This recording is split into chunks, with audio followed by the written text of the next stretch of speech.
చట్టం తెలంగాణ రాష్ట్రాన్ని ఆంధ్రప్రదేశ్ నుంచి విభజించి ఏర్పాటు చేసిన తర్వాత పరిపాలనకు సంబంధించి పరిపాలనలో భాగంగా కొన్ని పాలనాపరమైన నిర్ణయాలు తీసుకోవడం జరిగింది.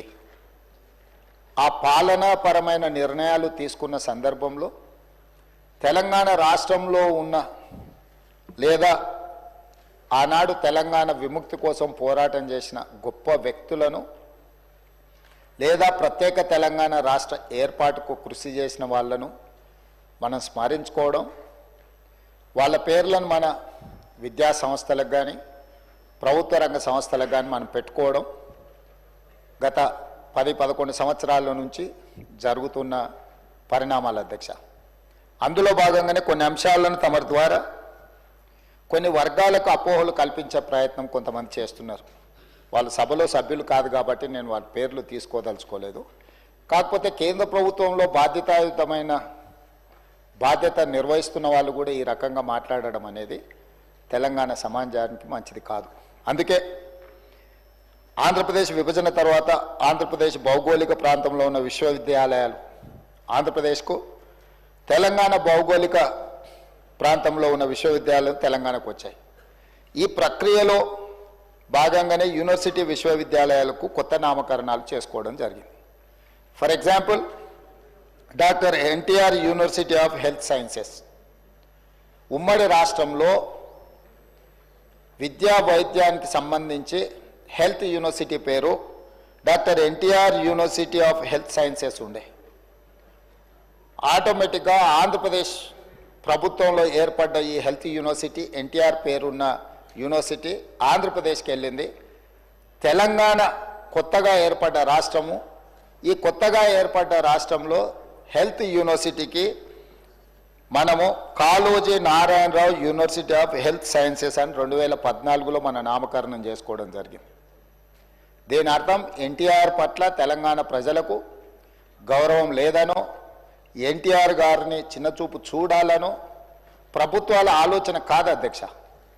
రెండు రాష్ట్రాలలో ఒకే పేరు మీద హెల్త్ యూనివర్సిటీస్ ఉన్నా, ఒకే పేరు మీద యూనివర్సిటీలను కొనసాగించిన పరిపాలనలో గందరగోళం రావడమే కాకుండా ప్రత్యేక తెలంగాణ రాష్ట్రము వీటిని మార్చుకోవాల్సిన నేపథ్యంలో NTR health university Kaloji Narayanarao health యూనివర్సిటీగా నామకరణం చేసుకోవడం జరిగింది అధ్యక్ష.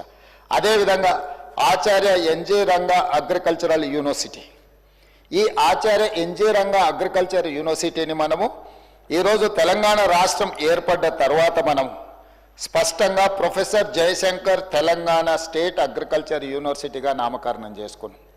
ఆంధ్రప్రదేశ్లో ఉన్న అగ్రికల్చర్ యూనివర్సిటీకి ఆచార్య ఎన్జీ రంగా అగ్రికల్చర్ యూనివర్సిటీగా ఆంధ్రప్రదేశ్ కొనసాగిస్తూనే ప్రత్యేకంగా ఏర్పడ్డ తెలంగాణ రాష్ట్రంలో ఉన్న అగ్రికల్చర్ యూనివర్సిటీకి professor Jayashankar Telangana state agriculture యూనివర్సిటీగా మనం మార్చుకోవడం జరిగింది అధ్యక్ష. అదేవిధంగా అధ్యక్ష doctor YSR horticulture university, combined స్టేట్లో హార్టికల్చర్ యూనివర్సిటీకి డాక్టర్ వైఎస్ఆర్ గారి పేరు ఉండే. కానీ తెలంగాణ రాష్ట్రం ఏర్పడ్డ తర్వాత ఈ హార్టికల్చర్ యూనివర్సిటీకి కొండా లక్ష్మణ్ తెలంగాణ స్టేట్ హార్టికల్చర్ యూనివర్సిటీగా మన నామకరణం చేసుకోవడం జరిగింది అధ్యక్ష.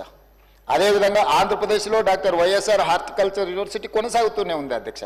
ఈ యూనివర్సిటీలన్నీ కూడా ఉమ్మడి రాష్ట్రంలో ఆంధ్రప్రదేశ్ పేరు మీద ఉన్న రాష్ట్రంలో ఏర్పడ్డ యూనివర్సిటీలు కొత్తగా ఏర్పడ్డ తెలంగాణ రాష్ట్రంలో ఈ యూనివర్సిటీల నామకరణం మనం మార్చుకోవడం జరిగింది.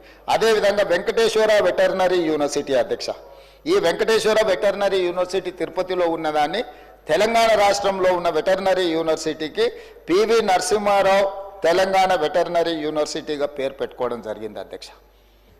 ఆ కోవలో భాగంగానే పొట్టి శ్రీరాములు తెలుగు యూనివర్సిటీగా ఉమ్మడి రాష్ట్రాలలో ఉన్న యూనివర్సిటీని తెలంగాణ రాష్ట్రంలో ఉన్న యూనివర్సిటీకి సురవరం ప్రతాప్ రెడ్డి గారి పేరును పెట్టుకోవడం జరిగింది. ఇది ఒక వ్యక్తి కోసమో, ఒక కులం కోసమో, ఒక కుటుంబం కోసమో ప్రభుత్వం తీసుకున్న నిర్ణయం కాదు అధ్యక్ష. పొట్టి శ్రీరాములు తెలుగు యూనివర్సిటీ ఆంధ్రప్రదేశ్లో కొనసాగుతుంది. ఇది ఆంధ్రప్రదేశ్ రాష్ట్రంలో మంజూరైన యూనివర్సిటీ. ఆంధ్రప్రదేశ్లో కొనసాగుతున్న తెలుగు యూనివర్సిటీకి పొట్టి శ్రీరాములు గారి పేరు కొనసాగుతుంది. తెలంగాణలో ఉన్న యూనివర్సిటీకి ఈ 4 యూనివర్సిటీల పేర్లు ఏ విధంగా అయితే మనం నామకరణం చేసుకొని ఇక్కడున్న ఈ ప్రాంతంలో నిర్వహించే యూనివర్సిటీలకు కొత్త నామకరణం ఎట్లయితే చేసుకున్నామో ఈనాడు తెలంగాణ రాష్ట్ర ప్రభుత్వం తెలుగు యూనివర్సిటీ కూడా సురవరం ప్రతాప్ రెడ్డి గారి పేరు పెట్టుకోవడం జరిగింది. సురవరం ప్రతాప్ రెడ్డి గారి సేవల పట్ల వారు తెలంగాణ రాష్ట్రానికి సాయుధ రైతాంగ పోరాటానికి లేకపోతే నిజాంలకు వ్యతిరేకంగా వారు ఆనాడు గొప్ప కవులను తెలంగాణ ప్రాంతానికి అసలు భాషనే లేదు అన్న సందర్భంలో 354 మంది కవులను సమావేశాన్ని ఏర్పాటు చేసి దాని ఒక గ్రంథంగా తీసి గోల్కొండ పత్రికను వారు ప్రారంభించి తెలంగాణ ఉద్యమాన్ని ఆనాడు నిజాంకు వ్యతిరేకంగా చేసిన పోరాటాల్లో వారు ముందు బాగానే నిలబడి ముందుకు నడిపించారు అధ్యక్ష. అయితే ఈరోజు ఇదే కాదు అధ్యక్ష, ఇంకా 2-3 విషయాలు. ఇప్పుడు ఏపీఎస్ఆర్టీసీ ఉంది. ఏపీఎస్ఆర్టీసీ ఆంధ్రప్రదేశానికి పోయింది. తెలంగాణ రాష్ట్రం ఏర్పడిన తర్వాత రోడ్డు రవాణా సంస్థను టీజీఎస్ఆర్టీసీగా